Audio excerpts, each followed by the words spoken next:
Maligayang pagdating sa ating channel, mga kaibigan. Ngayon, ating sisilipin ang ebolusyon ng kamatayan at pagkawasak. Pag-uusapan natin ang mga pinakanakamatay na armas na naisip ng tao, mula sa mga sinaunang kagamitan hanggang sa modernong teknolohiya.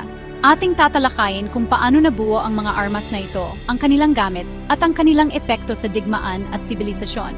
Maghanda, dahil medyo magiging mahaba ang ating paglalakbay.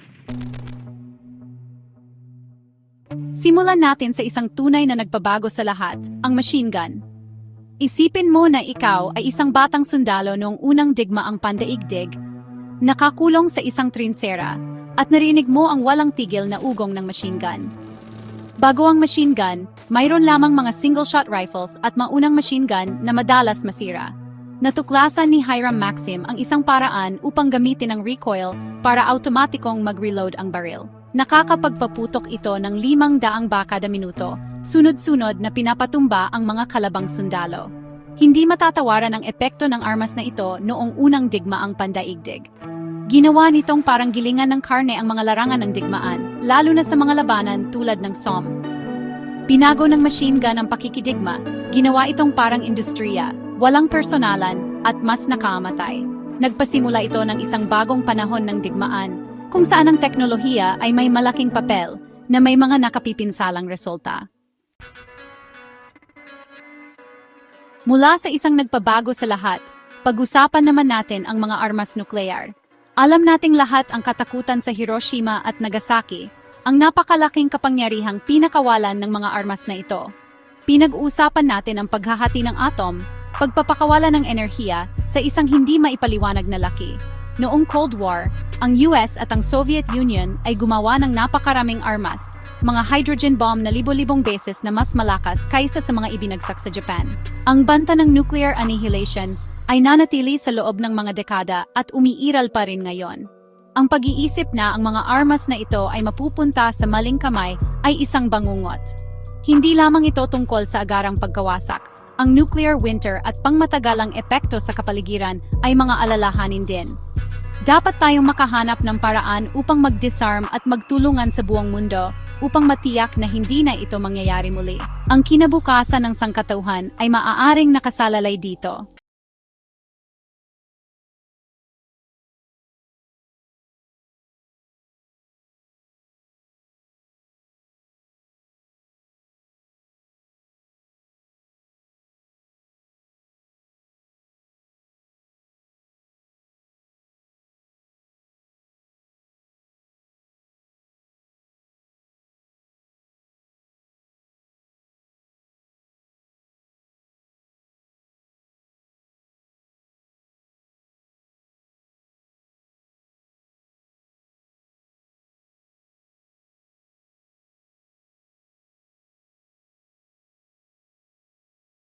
Ang English longbow at mga armas na gumagamit ng pulbura.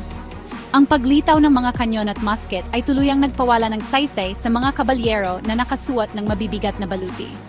Umunlad ang pakikidigma, bawat bagong sistema ng armas ay humahantong sa mga kontrapamaraan sa isang patuloy na arms race. Pag-usapan natin ang isang bagay na talagang nakakatakot, ang Greek fire.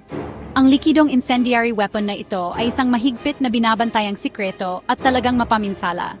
Isipin mong nasa isang barkong kahoy, pinobomba ng nagliliyab na likido na dumidikit sa lahat ng bagay at hindi mapapatay ng tubig. Ginamit ng mga Byzantine ang Greek fire upang ipagtanggol ang Constantinople mula sa maraming pagkubkob. Ang konsepto ng mga incendiary weapons ay nagpatuloy, kasama ang napalm na malawakang ginamit noong ikalawang digmaang pandaigdig at digmaan sa Vietnam. Ang mga incendiary weapons ay nagdudulot ng matinding paso at hindi may paliwanag na sakit, na nag-iiwan ng mga pangmatagang papiklat. Ito ay isang paalala sa madilim na bahagi ng katalinuhan ng tao, ang ating kakayahan para sa kalupitan at pagkawasak. Ang larawan ni Phan Thi Kim Phuc, ang batang babaeng Vietnamese na tumatakbo pagkatapos ng isang napalm attack, ay nakaukit sa ating kolektibong alaala. Pag-usapan natin ang isang armas na pamilyar sa karamihan, ang rifle. Ang armas na ito ang naglarawan sa modernong pakikidigma, ang kagamitan ng mga revolusyon at pag-aalsa. Mula sa mga unang musket hanggang sa mga modernong assault rifle, ang rifle ay lubos na umunlad. Daan-daang taon ng inobasyon ang nagpataas ng katumpakan, saklaw, at firepower. Binigyan ng rifle ng kapangyarihan ang mga individual na sundalo na nagpabago sa dinamika ng pakikidigma. Ang AK-47 na dinisenyo ni Mikhail Kalashnikov ay isang alamat. Simple, matibay at maaasahan, ito ang armas na pinipili ng mga hukbo, rebelde at kriminal sa buong mundo. Mahigit 100 milyong AK-47 ang nagawa, na ginagawa itong pinakamalawak na ginagamit na baril sa kasaysayan. Ang rifle, sa lahat ng anyo nito ay isang testamento sa ating katalinuhan at kakayahan para sa karahasan. Sumisid tayo sa kailaliman at pag-usapan ang mga submarino. Ang mga mandaragit sa ilalim ng dagat na ito ay gumanap ng mahalagang papel sa digmaang pandagat. Nagdala ang mga submarino ng bagong dimensyon sa pakikidigma, umaatake mula sa ibaba at ginugulo ang mga ruta ng pagpapadala. Ang mga German U-boat noong una at ikalawang digmaang pandaigdig ay nagdulot ng malaking pinsala sa pagpapadala ng mga allies. Mabilis na umunlad ang teknolohiya mula sa mga unang submersible hanggang sa mga higanteng pinapagana ng nuclear na may kakayahang maglunsad ng mga ballistic missile. Ang pag-unlad ng mga submarino ay humantong sa anti-submarine warfare gamit ang sonar, depth charges, at mga special na aircraft. Ang mga submarino ay paalala na ang digmaan ay hindi lamang limitado sa lupa o himpapawid. Ang kailaliman ng karagatan ay naging isa pang larangan ng digmaan sa ating paghahangad ng kapangyarihan. Pag-usapan natin ang isang bagay na talagang nakakatakot, ang mga biological weapons. Hindi ito tungkol sa mga bala at bomba. Ito ay tungkol sa paggamit ng sakit bilang armas. Pagpapakawala ng mga hindi nakikitang kaaway, mga pathogen na kumakalat ng tahimik at walang pinipili, na nagdudulot ng malawakang takot at kamatayan. Ang Black Death ay pumatay sa 1/4 ng populasyon ng Europa noong ika-14 na siglo. Isipin ang ganitong uri ng pagkawasak na sadyang pinakawalan bilang isang armas. Ang kasaysayan ng biological warfare ay madilim at nakakagambala, na may mga halimbawa tulad ng mga Mongol at Unit 731 ng Japanese Army.